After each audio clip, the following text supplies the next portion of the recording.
بسم الله الرحمن الرحيم الحمد لله رب العالمين وصلى الله وسلم وبارك على عبده ورسوله نبينا محمد وعلى آله وصحبه أجمعين. Assalamu alaikum wa rahmatullahi wa barakatuh, and welcome to Lessons in Fiqh.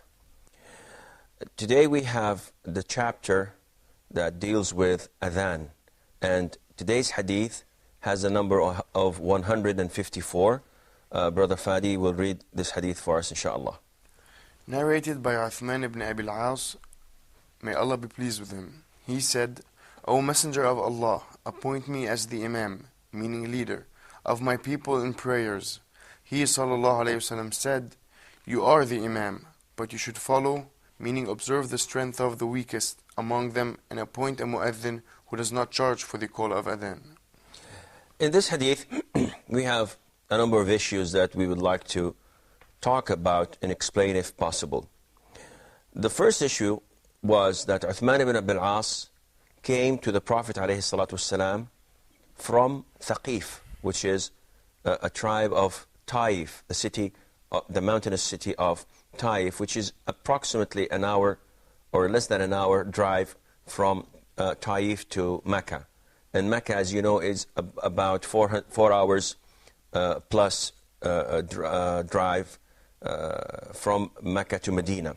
So they came all the way, which meant that they've traveled probably for a day and a half, until they reached Medina. They reverted and accepted Islam, and they wanted to learn and study knowledge. Uthman ibn Abi al-As was the youngest of all. Yet the Prophet ﷺ instructed his companions to build a small tent in the masjid for them to stay in, so that he would see them frequently and they would learn from the prayers. Now, after a while, the Prophet ﷺ allowed them to go back to their families, because he felt that they had the need to see their families. They felt homesick. So he allowed them to go back. Uthman ibn Abi al-As, though he was the youngest, yet he was the most of them with knowledge. He was quick to learn. He was quick to keep the Quran by heart. So he requested the Prophet ﷺ to appoint him as an imam because of the knowledge that he has. And usually, this is something that is not preferred in Islam. It is not preferred in Islam to stand out and ask for authority or ask to rule. It's not preferred in Islam to bring attention to yourself and show off, except if you sincerely believe that you are the best of them all and you have others saying and supporting you in this thought that you are the best. So you should come forward and lead the prayer or lead the group or be their instructor or guide. Of course, our example in this is Prophet Joseph, may Allah, peace and blessing be upon him, where he says, set me over the storehouses of the land. I'll indeed guard them as one that knows their importance. And this, of course, when he requested that from the ruler of Egypt. As you know, he was thrown in jail for almost about 7 to 10 years. And then when he explained and interpreted the dream that the ruler of Egypt saw, he took him out of prison because he was imprisoned without any right.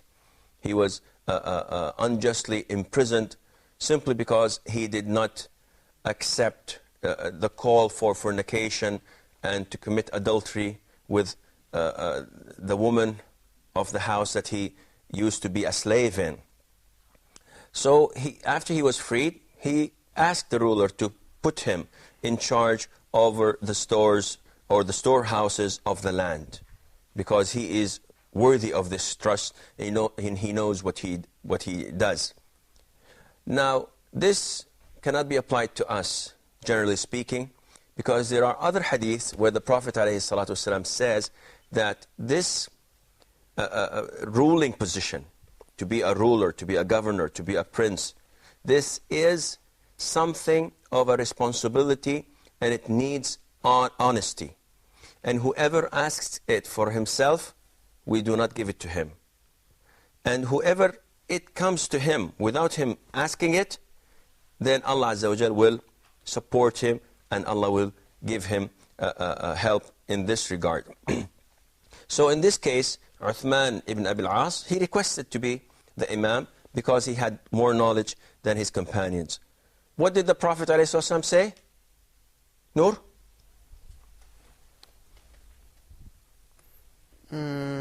He agreed, maybe. He agreed. He said, you are their Imam. So he appointed him, sallallahu alayhi wa sallam, to be their Imam. And then he told him that you should follow or observe the strength of the weakest among them. What does that mean, Mustafa? It means that you should look at the person, those who you lead in prayer, and look at the strongest among the weak. Look at the strongest one of them among the weak. What does that mean? You should not elongate prayer so much so as to burden the people. Well, you should observe the strength of the weakest, not the stronger. Yeah. You should observe the strength of the weakest, which means that when an Imam leads prayer, he should not go and join prayer thinking that he is healthy, he is strong, he is capable of praying for 20 or 30 minutes at one shot. He should not do this. He should not look at those behind him who are strong and capable, who are young and willing to pray as long as it takes. He should look at the weakest one of them. So if there is a 60 or 70 years old man that is diabetic and has to visit the bathroom every 5 or 10 minutes, this tells you that you should keep your prayer as short as possible. And this is the sunnah of the Prophet ﷺ. Now, again, this is a relative issue because it depends. Some people would consider reciting قُلْ هُوَ اللَّهُ أَحَدٍ in one rak'ah to be very long. And he will tell you, why don't you split these 4 ayah and make 2 in the very beginning and 2 at the second rak'ah. And of course this is unacceptable. قُلْ هُوَ اللَّهُ أَحَدٍ is one of the shortest surahs in the Quran. And again, some people would say, well, if you recite a 4-page surah, that would be nice, it would be okay with us, it's average, it's not long.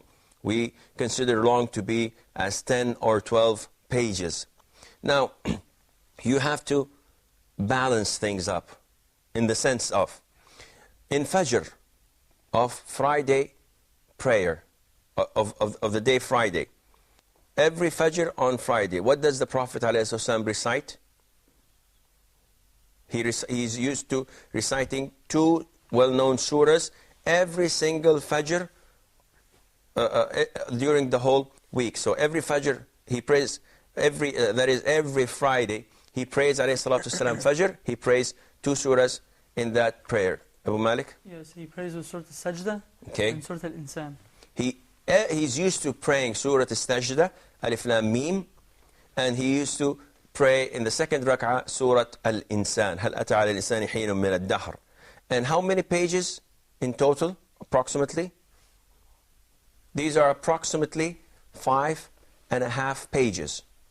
Almost 5.5 pages. So this is his habit, sallallahu alaihi wasallam. This is his sunnah.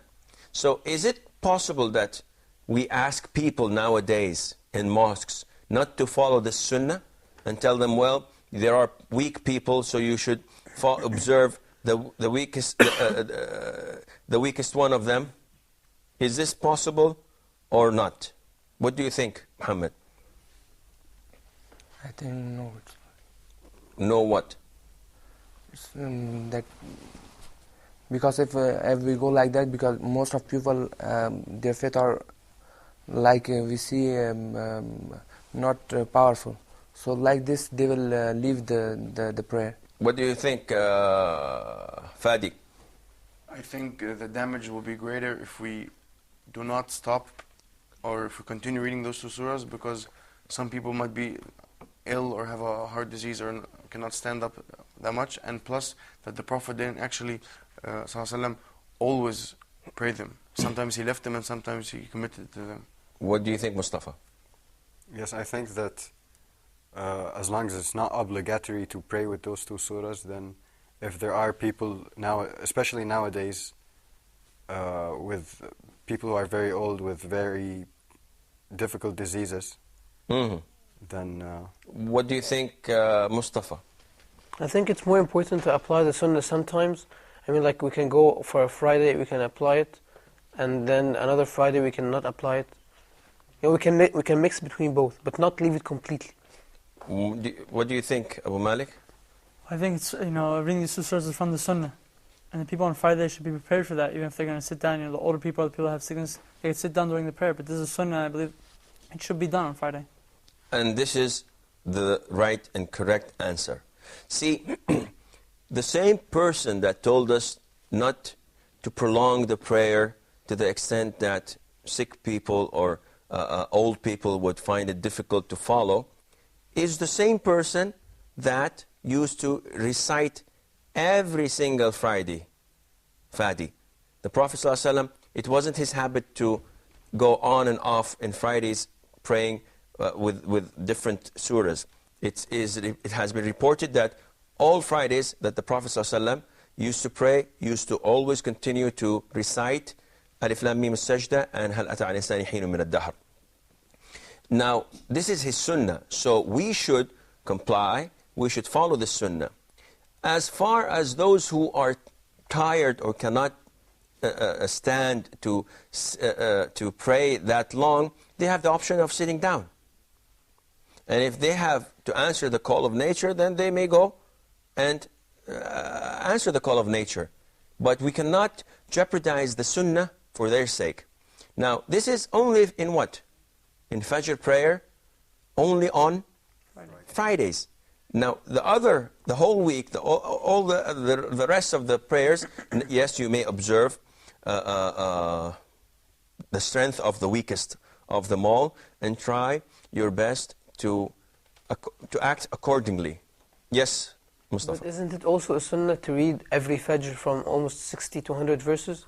It is the sunnah, but again, this sunnah can be abandoned as it was reported in different occasions that the Prophet ﷺ recited إِذَا زُلْزِلَتِ الْأَرْضُ زِلْزَالَهَا, which is like 6 or 7 ayat verses in both rak'ah.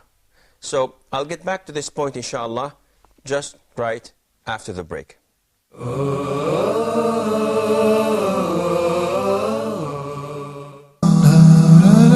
Closing the Gap.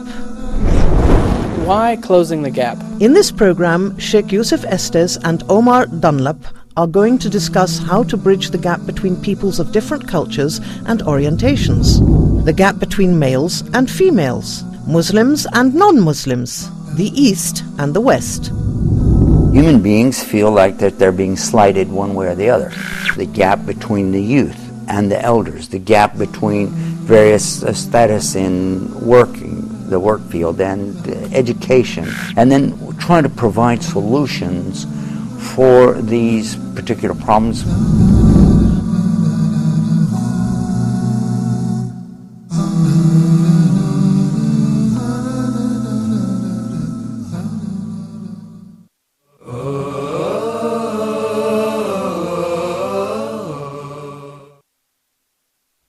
Assalamu alaikum wa rahmatullah and welcome back.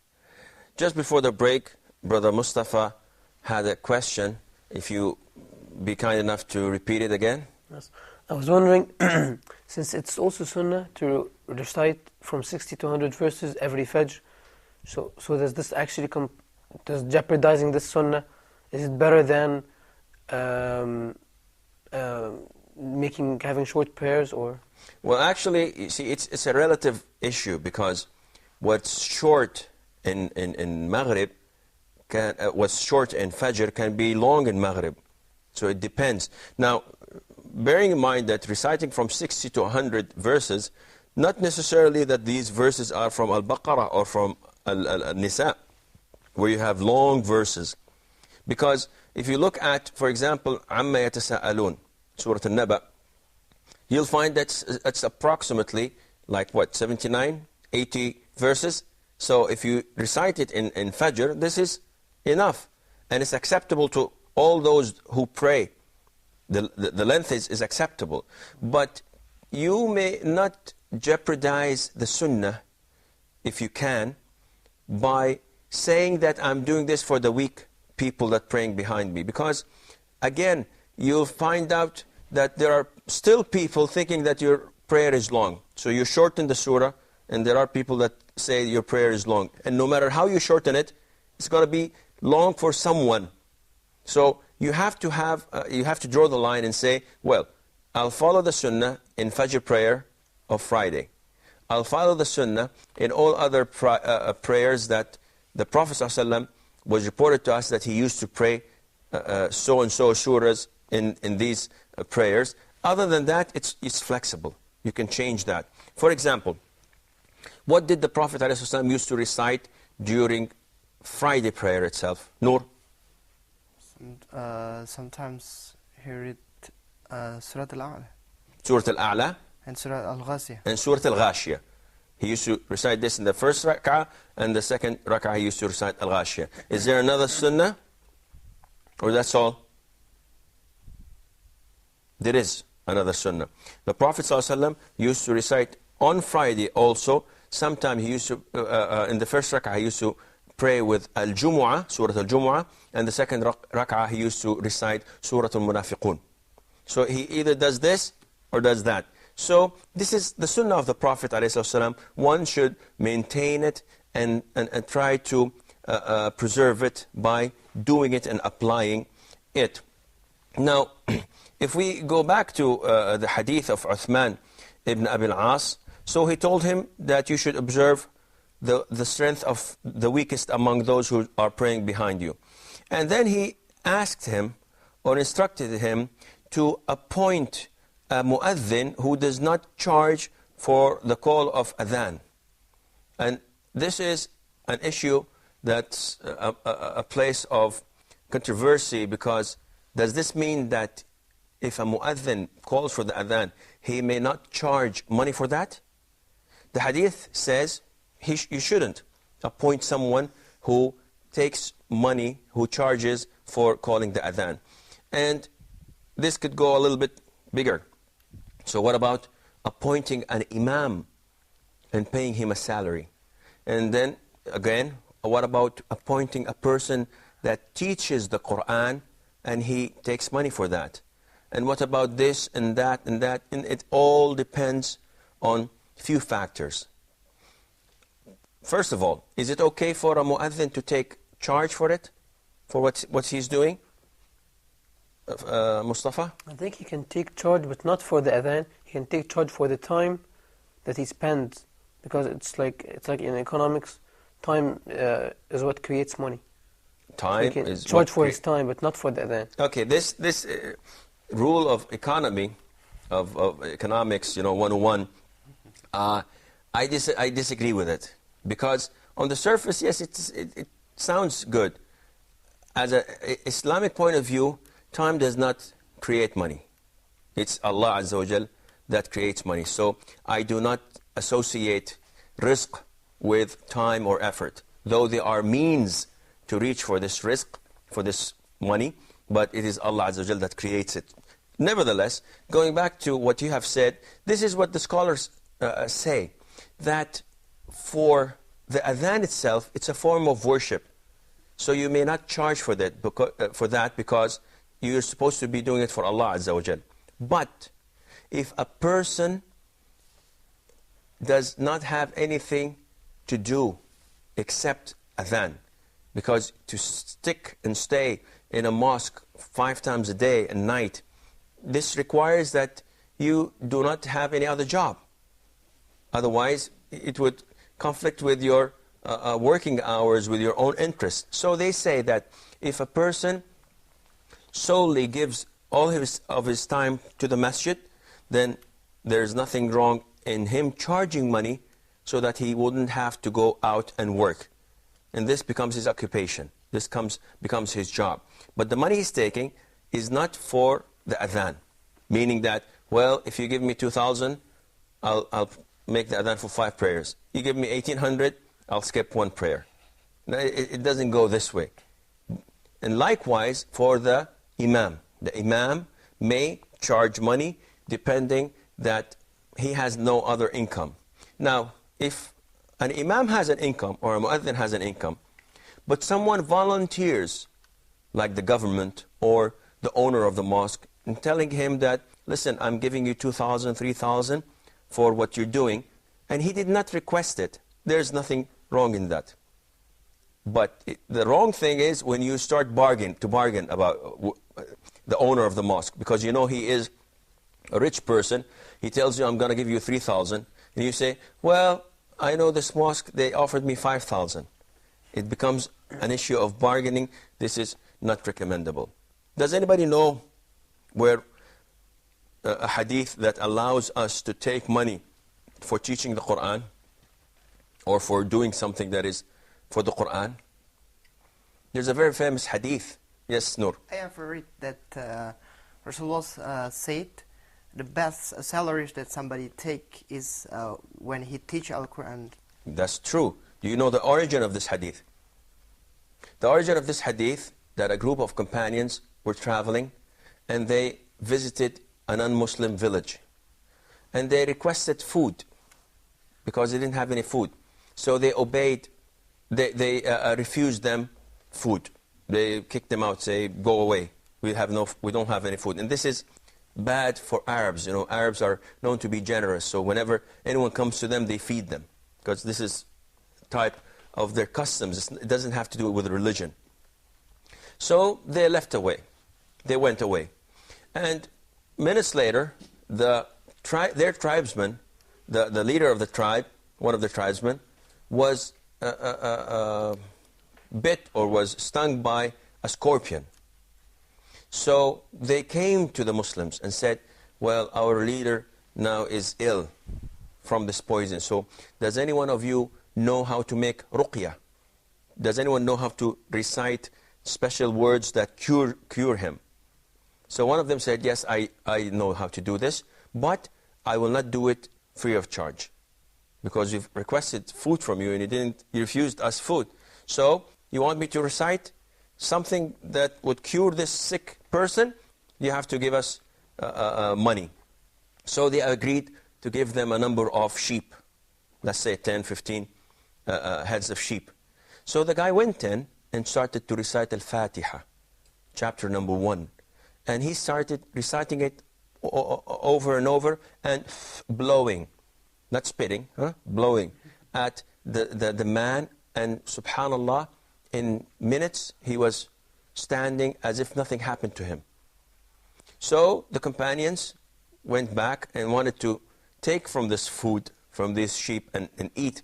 So their leader said, we should not touch anything until we go back to Medina and ask Rasul sallallahu alaihi wasallam for permission. So they went to Medina and told the Prophet sallallahu alaihi wasallam that what happened with them. So the Prophet told him, how did you know that it is ruqyah? That's great, it's good news. It is ruqyah. And they told him, what about the food we had taken? What about the money that they have given us for what we have recited? So the Prophet said, ﷺ, the best thing to take money for is the Quran, because you taught the Quran. It's the most valuable thing. And he approved it, and they gave him a share of it. So it's okay to take money or charge for teaching the Quran. The last thing, or was this the last thing? Yeah, this was the last thing in the hadith of Uthman ibn Abi al-As. The following hadith, hadith number 55, narrated by Malik ibn al-Huwayrith, the Prophet sallallahu alaihi wasallam said to us, when the time of prayer comes, one of you should announce the adhan. Okay, now Malik ibn al-Huwayrith, a companion of the Prophet ﷺ, was accompanied by some of his companions and they were traveling.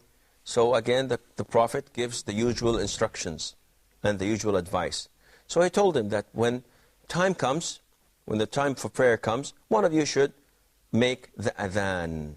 And again, you recall, Fadi, what is the ruling on adhan? It is mandatory. We have to do it. Is that true, Mustafa? Only a group of people have to do it. So it's not mandatory on all, because otherwise every one of us, when it's time for prayer, would go and make adhan. No, it's mandatory on a group of people. If they do it, then it's okay for the whole community. But if they all refrain from doing it, then they are all sinful.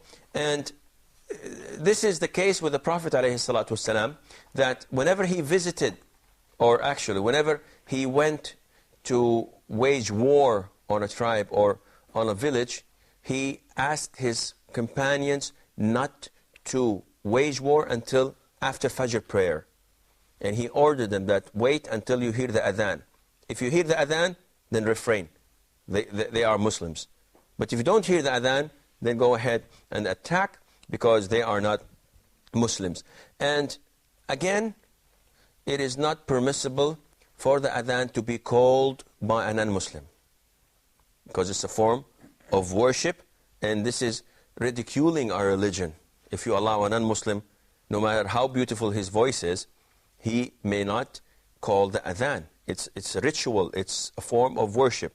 And again, the adhan has to be on time, which means that if a person calls for the adhan before its time, then the prayer is unacceptable.